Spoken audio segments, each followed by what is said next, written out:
उनके 17 मिलियन से ज्यादा सब्सक्राइबर्स हैं। Please give an energetic and warm welcome to the one and only Khan sir.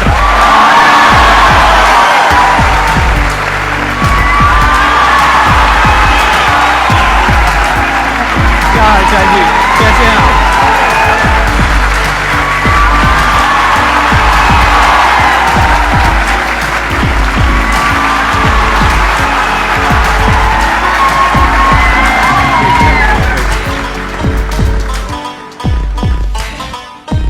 इससे पहले कि ऑडियंस आपसे कुछ पूछे या इंटरेक्ट करे, मेरे माइंड में एक क्वेश्चन है आपको जी। जो बच्चे हैं वो आपके इतने दीवाने क्यों हैं, इतने पागल क्यों हैं आपके पीछे? मतलब मेरे कमेंट सेक्शन में भरा पड़ा था खान सर कब आएंगे, खान सर कब आएंगे। मतलब ऐसा क्या जादू कर दिया आपने बच्चों के ऊपर? ये सवाल हम आपसे भी पूछते हैं, हमारे पे भी इतना कमेंट आया, इतना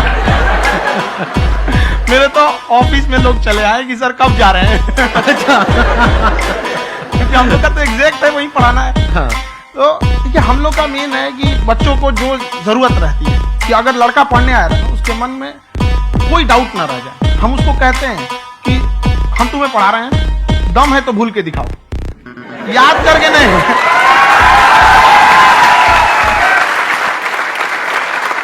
प्लस आप जिस प्राइस पॉइंट पे पढ़ा रहे हैं, आई थिंक वो सबसे कम है, वो बहुत ही कम है। सर ये जो फीस का कल्चर है, ये हमारा इंडियन कल्चर नहीं है। हमारा इंडियन कल्चर गुरु दक्षिणा है, उस हिसाब से वो सही है। ऑक्सीजन जैसे जिंदगी के लिए जरूरी है, वैसे एजुकेशन जरूरी है। कोई ये नहीं कह सकता है कि पैसे की वजह से वो खान सर के यहां से लौट गया। क्या बात है।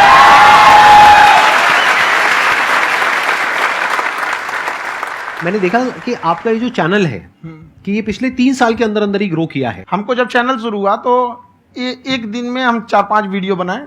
एक हमको कुछ आता, आज भी नहीं आता इतना, तो हम देख के कैमरा उमरा तो हम कंफ्यूज हो गए, बाप रे। तो हम एक ही दिन में वीडियो शूट किया, पढ़ाने वाला टॉपिक था हमको। उसके बाद कभी वीडियो नहीं, 6-7 वीडियो एक ही बार शूट कर लिए। और एक जो थे जिनका कैमरा वगैरह था, मेरे पास कैमरे भी नहीं थे उस टाइम, और कैमरा 35,000 का था। तो 6 महीना इसी में लग गया, जो 35,000 इसी में फंस जाएगा।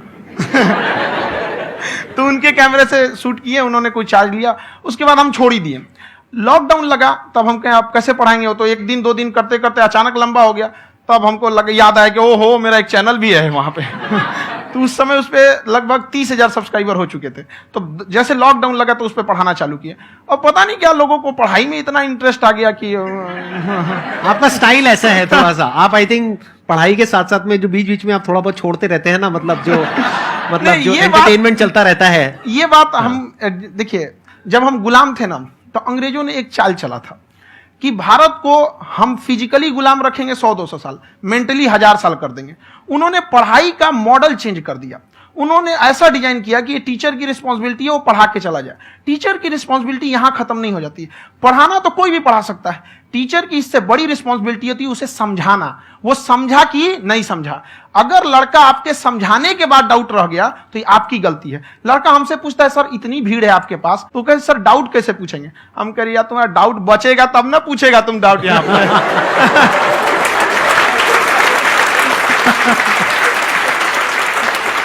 कॉन्फिडेंस नेक्स्ट लेवल है खान सर का, मानना पड़ेगा। और शायद यही वजह है इनकी जो ग्रोथ है उसका।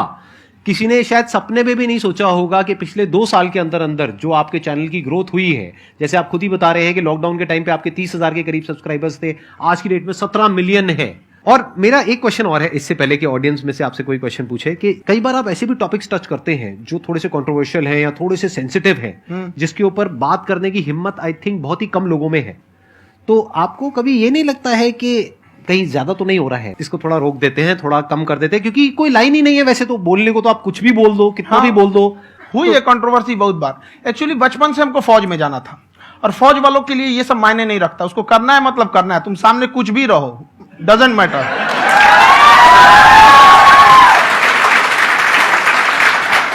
और मैंने YouTube पे देखा कुछ वीडियोस में कि आपका जो इंस्टीट्यूट है वहां पर आज से कुछ साल पहले कुछ बम गिरे थे। हाँ, कुछ गिरे थे, कुछ तो बहुत सॉलिड जगह गिरा था, फटा नहीं वो। मतलब आपके आसपास? हाँ, बम को भी पता है कि टीचर की इज्जत किया जाता है। क्या बात है, क्या बात है। मैं समझ पा रहा हूं कि ये आपके अंदर जो एटीट्यूड है ये कहां से आ रहा है, क्योंकि आप बचपन से ही फौज में जाना चाहते थे तो आप जंग के मैदान में ही खड़े हैं एक तरीके से, बस फर्क यह है कि आपके हाथ में कलम है, हथियार ना हो करके। हथियार से एक आदमी की जान जा सकती है, हाँ। कलम से बहुत ताकत होता है। शिक्षा एक ऐसा हथियार है ना, हर कुरीतियों से लड़ सकता है, हर तरह की समस्याओं से, और ये एक ऐसा हथियार है, ये मेटल डिटेक्टर में भी नहीं पकड़ाता है।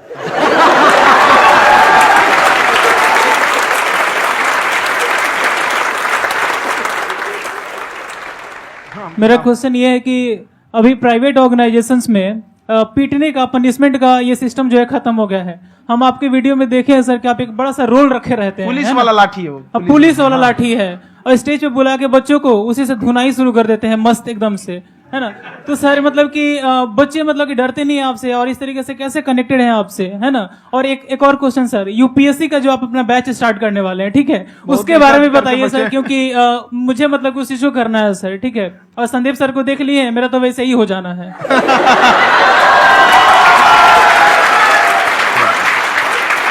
क्या हो जाना है? मेरा पूरा कंप्लीट करो। I'll be an IAS officer next year because I have seen you, sir. My day is like complete, sir. All the best. Thank you so much, sir. Thank you. पूरा बोला करो। Thank you. देखिए, लड़कों को जहां तक पीटने की बात है, जब पढ़ाने की बात आएगी तो उसको हम पूरे बेहतरीन ढंग से पढ़ाएंगे, लेकिन जब सजा देने की बात आएगी ना, तो वो भी बेहतरीन ढंग से होगा। ऐसा थोड़ी होगा कि बस एक ही चीज बेहतरीन ढंग से होगा।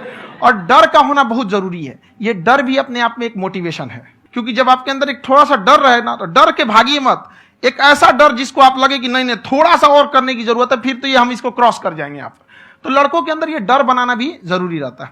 और रही बात यूपीएससी वाले की, जो आपने बोला, बहुत सारे लड़के वेट कर रहे हैं यूपीएससी की, क्योंकि 2-2.5 लाख फीस सारे लोग एफोर्ड नहीं कर सकते।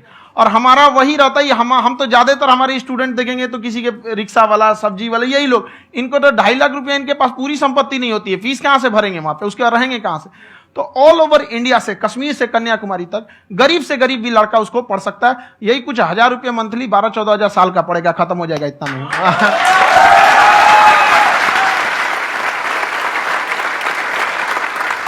ये जो डंडे वाली बात इन्होंने कही, ये सच है? मतलब आप हाँ, सच में एक डंडा रखते हो पुलिस का ही है वो, और मारते हो? हाँ। कि मतलब अगर कोई लड़की छेड़ता है या ऐसा कोई भी उल्टा पुल्टा काम पढ़ाई करता लिखाई है, कुछ भी गलती करेंगे तो पिटाएंगे वो यहाँ पे, कैमरे पे, ऑन कैमरा, जैसा भी रहे, कुछ भी पिटाना तो उनको फिक्स है। एक तो कोई मतलब विधायक जी थे, उनके लड़का को पीट दिए, तो चला दल बल लेके अपना वहां पे। उसने घर पे नहीं बताया था कि सर ने पीटा है, बस बोल दिया कोचिंग में पीटा है। बाद में पता चला हम पीटे हैं, तो उसके पिताजी मेरे सामने और पीटे।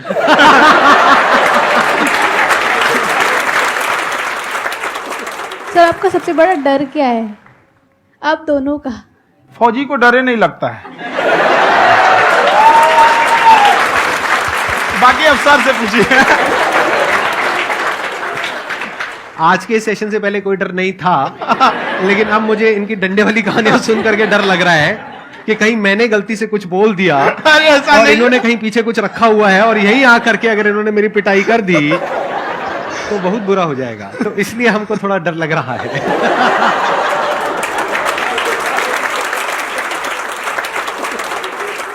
आपकी डेली कितने घंटे क्लासेस होती हैं?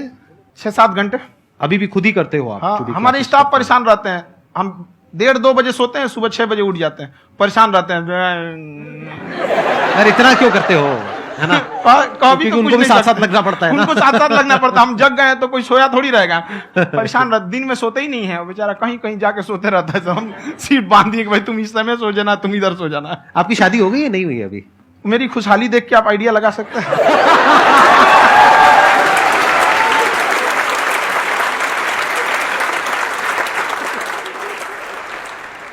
First of all I would like to say sir thank you so much to you and to your team कि आपने मुझे यहाँ आने का मौका दिया। एंड सर अब तक मैंने आपको सिर्फ फ़ोन या लैपटॉप में ही देखा है दोनों को, आज फर्स्ट टाइम लाइव देख रही हूँ तो बहुत अच्छा लग रहा है। तो मेरा क्वेश्चन ये है सर आपसे, जब हम लाइफ में कोई डिसीज़न लेते हैं कि हमें ये पर्टिकुलर चीज़ करनी है, और क्योंकि हम डिसीज़न लेते हैं तो हमारी आदत है कि पहले हम 4 लोगों से पूछते हैं कि तू बता तेरी क्या राय है, तू बता तेरी क्या राय है। तो उनमें से अगर कोई हमें कह देता है कि ये बेकार डिसीजन है मत कर, तो हमारा माइंड कहीं ना कहीं डाइवर्ट होने लगता है और उसकी वजह से हम अपना डिसीजन चेंज कर देते हैं। तो मेरा क्वेश्चन ये है कि कैसे हम अपने डिसीजन पे स्टिक रहे, कैसे हम जो दूसरे के ओपिनियन है उनको अफेक्ट ना होने दें अपने ऊपर। दूसरे से सलाह लेने से पहले एक बार खुद उस पर रिसर्च कर लेना चाहिए, ताकि आप सामने वाला क्या सलाह दे रहा है आपको समझ में आना चाहिए। यहाँ पर ऐसा नहीं है कि कई बार ऐसे होते हैं कि दूसरे वाले को एक्सपीरियंस होता है, तो अगर आपको पहले से आइडिया है, उसके बारे में आप बेहतरीन ढंग से रिसर्च किए कि क्या इसमें प्लस पॉइंट है, क्या निगेटिव है, उसके बाद आप किसी से सलाह लेने जाइए। ये नहीं कि मन में आया सीधा बताओ, गड़बड़ा जाएगा। तो वहाँ पे पहले आपको R&D करना पड़ता है, समझा कि नहीं। और जिंदगी हो या गाड़ी, जीतेगा वही जो टाइम पे गियर चेंज कर रहा है। तो डिसीजन चेंज करना बहुत ज्यादा गलत नहीं है। इन्होंने बहुत अच्छी बात कही है और मैं इसी बात में थोड़ा सा और ऐड ऑन करूंगा कि ये जो आपने कहा ना कि अपने डिसीजन पे स्टिक कैसे रहें, ये कोई अच्छी क्वालिटी नहीं है, क्योंकि टाइम टू टाइम आपको अपने डिसीजंस को चेंज करना होता है। जैसे आपने 4 लोगों से डिस्कस किया, कोई इंसान कुछ पॉजिटिव बोल रहा है, कोई नेगेटिव बोल रहा है, उससे फर्क नहीं पड़ना चाहिए। डिपेंड ये करता है कि वो जो बोल रहा है उसका बेसिस क्या है। क्या वो किसी नॉलेज या एक्सपीरियंस के बेस पे बोल रहा है या ऐसे ही कुछ भी बोल रहा है? ऐसे ही बोल रहा है तो फिर उसकी बात पे ध्यान क्यों दे रहे हो? अगर किसी नॉलेज या एक्सपीरियंस के बेस पे बोल रहा है, फिर चाहे वो पॉजिटिव बोल रहा है चाहे नेगेटिव बोल रहा है, दोनों ही मायने रखता है। उसके बाद में रिसर्च करनी है और फिर रिसर्च करने के बाद में फाइनल डिसीजन अपना खुद का होना चाहिए। अब वो डिसीजन उससे अलग भी हो सकता है जो आपने पहले लिया था, और वो सेम भी हो सकता है। सर मेरा क्वेश्चन दोनों से है आपसे, how to deal procrastination and laziness. हमारा ब्रेन है ना, ये बहुत आलसी टाइप का, इसको आराम खोजना पसंद है। अब थोड़ा सा भी अब इसको आराम की ओर लेके चलेगा ना तो फिर उधर ही रहेगा। आप सोचेंगे 10 मिनट आराम कर लेते हैं ना, तो 10 मिनट 2 घंटा बना देगा। उसको टॉर्चर कीजिए, चल 10 मिनट बाद में। उसको आप उस पर हावी में, वो कह रहा है कि हमको आराम चाहिए, आपको हाँ आराम मिलेगा, पहले काम फिर मिलेगा आराम। तो आप उसके हिसाब से मत चल। आपका मन कर रहा है थोड़ा सा देख लेते हैं, कोई नोटिफिकेशन आया, आप कोई काम कर रहे हैं, क्यों पहले काम कर लीजिए, बाद में देखिएगा ना नोटिफिकेशन। आप हावी मत होने दीजिए यहाँ पे। अगर आप 5 मिनट भी थोड़ा सा लूज पड़े ना, थोड़ा सा कमर सीधा कर लेते हैं, 2 घंटा बर्बाद कर दिया आपको। हावी मत होने दीजिएगा उसको अपने ऊपर। प्रोक्रेस्टिनेशन को तोड़ने का एक ही तरीका है, सबसे छोटे लेवल पे ले जा करके उस गोल को तोड़ दो। यानी वो गोल बहुत बड़ा है, उसको ब्रेक डाउन करो, उसके सबसे पहले स्टेप पे आ जाओ कि उसको अचीव करने का सबसे पहला स्टेप क्या है। जैसे गाड़ी चलाना सीखना है, उसका सबसे पहला स्टेप क्या है। अगर घर में कोई नहीं है सिखाने वाला या सिखाने वाली, तो बाहर जा करके जो गाड़ी का ड्राइविंग स्कूल है उधर जा करके पैसे दे दो। अब फंस गए ना तो फंसा दो अपने आप को। दिमाग ये लगाओ कि अपने आप को कैसे फंसाया जाए। जब हम फंस जाते हैं ना तो फिर हमको वो काम करना ही पड़ता है। Then there is no looking back. जब तक आप सोच रहे हो तब तक सोच रहे हो, उसको बोलते हैं पैरालिसिस ऑफ एनालिसिस, कि आप सोचते चले जा रहे हो अपने माइंड में, मैं ये करूंगा वो करूंगा वो करूंगा वो करूंगा, और प्रोक्रेस्टिनेट हो रहा है, वो चीज टलती चली जा रही है। तो उसको छोटे से छोटे लेवल पे ब्रेक डाउन करके उसको कर दो, दैट इज नंबर 1। और जैसे ही करना शुरू करते हो, कोशिश करो कि उसको जब तक कि आप सही से नहीं कर लेते हो उसको छोड़ना नहीं है, तो आपकी लेजीनेस भी खत्म हो जाएगी। कई लोगों को तो हमने देखा जो सप्ताह में कुछ भी नहीं करता, वो भी संडे को आराम कर रहा है।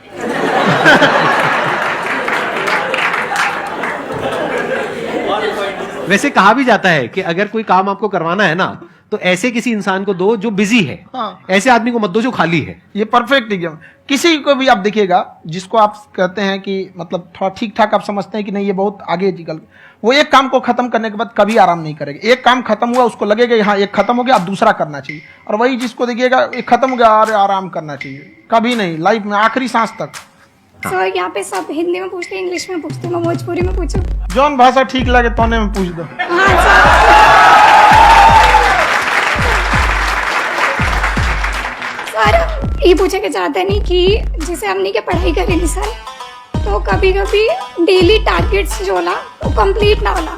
अगर टारगेट्स कंप्लीट भी होला तो फिर ऐसा इरिटेशन या फिर वो एंजाइटी या फिर कि और करना है या फिर अभी नहीं हुआ, वो चीज हमेशा रहेगा। तो वो कम कैसे करल जाए? देखिए टारगेट्स को ना हम लोग को एक अपने हिसाब से पहले फिट करना चाहिए। ऐसा नहीं कि दूसरे किसी इंसान को देख के हम टारगेट फिट कर ले। कोई लड़का 8 घंटा पढ़ रहा है, कोई पहली बार अभी पढ़ना ही चालू किया, उसको देख के 8 घंटा पढ़ेगा तो पढ़ाई छोड़ देगा। तो आप अपनी क्षमता के हिसाब से देखिए कि आप कितना पढ़ सकते हैं। अगर आपने एक घंटे को बना लिया कि हम 1 घंटा पढ़ सकते हैं, अगले 1 हफ्ते तक उसको सस्टेन रखिए। जिम में कैसे करते हैं लोग, पहले दिन उठा लीजिएगा 1 कुंटल तो हार्ट अटैक हो जाएगा। तो वो धीरे धीरे टारगेट सेट कीजिए और अपनी क्षमता को भी देखिए। हर इंसान की क्षमता अलग है। कंगारू को देख के हाथी छलांग मारेगा, पैर तोड़ के बैठ जाएगा।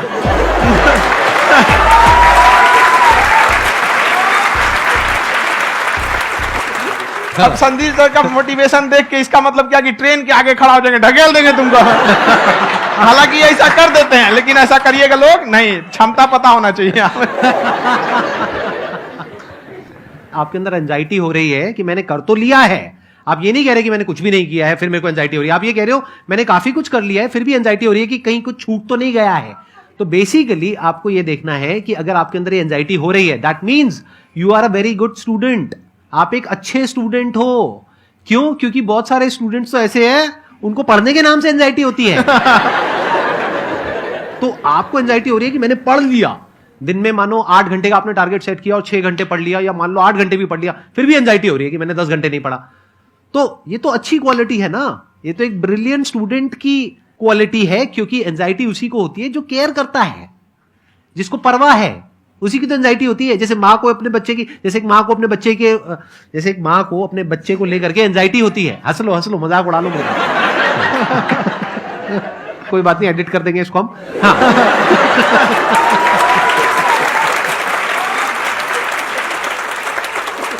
जैसे एक माँ है, उसको अपने बच्चे को लेकर के एंजाइटी होती है, थोड़ी सी भी तबीयत खराब हो जाए उसको एंजाइटी होती है, चाहे बच्चा ठीक भी है, डॉक्टर को नहीं होती है। क्यों? क्योंकि माँ को उस बच्चे से प्यार है। तो दैट मीन्स कि आप अपनी पढ़ाई को लेकर के सीरियस हो, इस वजह से आपके अंदर एंजाइटी हो रही है, विच इज नॉर्मल। जहां पर प्यार मोहब्बत होती है वहां पर थोड़ी बहुत एंजाइटी तो होती ही है ना। समझ रहे हो ना मैं क्या कहना चाह रहा हूं? आप लोग समझ रहे हो ना मैं कहां जा रहा हूं? जब वो किसी और से बात करती है तो एंजाइटी होती है ना।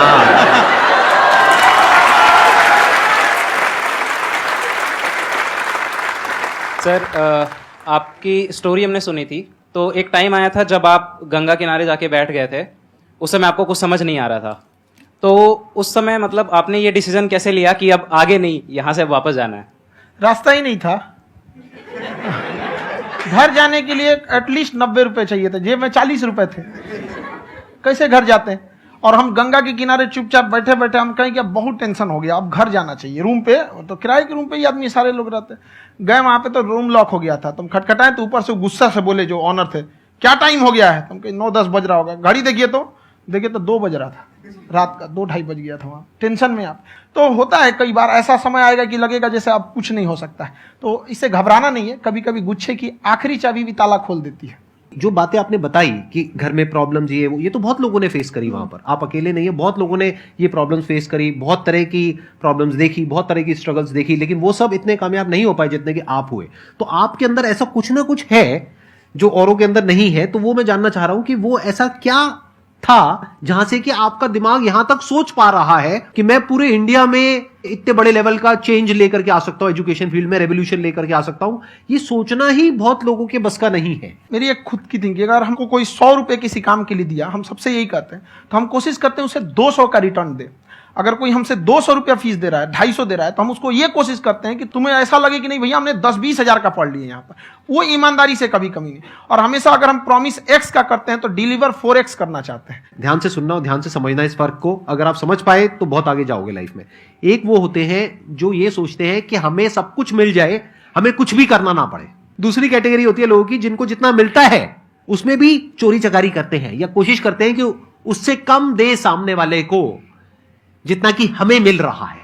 तीसरी कैटेगरी होती है लोगों की, जो इनके जैसे लोग होते हैं, वो क्या करते हैं, वो ये सोचते हैं कि अगर मैंने किसी से 1 रुपए भी लिया, देखा जाए तो 200-250 रुपए कुछ भी नहीं होता है, 200-250 रुपए अगर मैंने लिया तो कैसे उसको 400 रुपए की वैल्यू दूं। ये जो थिंकिंग है ना, यही एक फर्क होता है एक ऐसे इंसान में जो बहुत आगे निकल जाता है और उस इंसान में जो मीडियोकर रह जाता है। आप अपने आप को अपने आप के ऊपर समय दीजिए, उसको डेवलप कीजिए।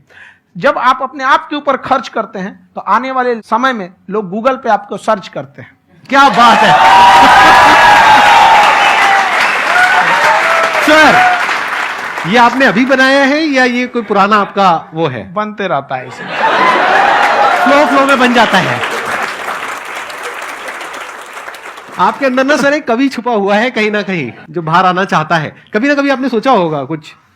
हाँ, कभी कभी देखिए, एक चीज है, संगत का बहुत अच्छा असर पड़ता है। ये चीज को हमेशा, संगति का मतलब लोग हल्के में ले लेते हैं। संगति का मतलब होता है संग संग गति। तो अच्छे लोग के साथ रहेंगे तो संग संग अच्छी गति होती जाएगी, खराब में रहेंगे तो ये भी होता है। बट अपने आप को थोड़ा सोचना चाहिए कि हम केवल जी के मर जाएं इसके लिए नहीं आए हैं।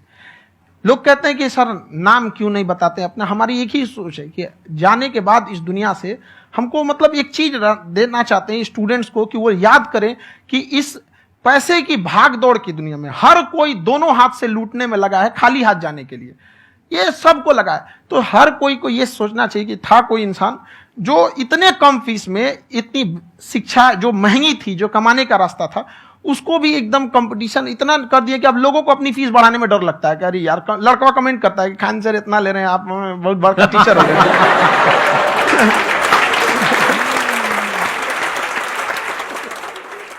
खान सर की एक क्लिप है, ये समय और समझदारी में बहुत फर्क होता है। अगर समय रहते समझदारी आ गई तो इंसान कामयाब हो गया, लेकिन अगर समय चला गया फिर समझदारी आई फिर तो बेकार है।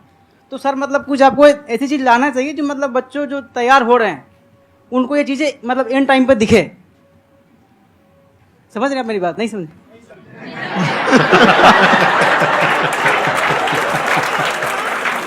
यही होता है सर का मोटिवेशन ज्यादा हो जाता है। जब आप स्ट्रगलिंग फेज में हैं तो कम से कम चीजों को अपने ऊपर खर्च कीजिए, ज्यादा से ज्यादा सीखने में खर्च कीजिए। अगर आपको राजा बनने का शौक है तो गुलाम की तरह मेहनत करना सीखिए, तब राजा बनना।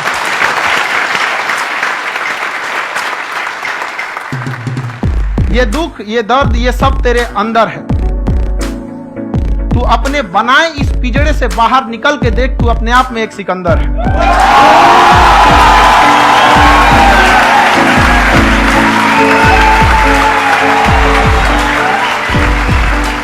Thank you so much sir for coming.